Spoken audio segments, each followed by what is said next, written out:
Hello and welcome. In this video, I'll answer the question what to do if your Lenovo laptop doesn't turn on.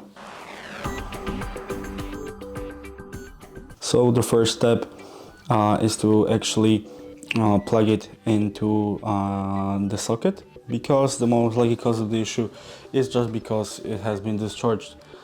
In my case, I have the Lenovo Legion Y7000. My plug is right here, and as you can see, it's connected.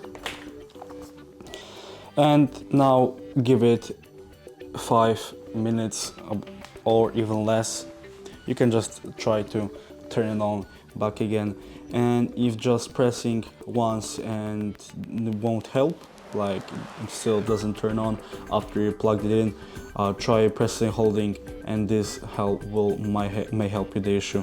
If all these solutions doesn't work, some of your PC, similar laptop components may have died, and you will have to take it to technician. So that's pretty much it. So if you enjoyed this video and consider it helpful, leave a like, subscribe, and thanks for watching.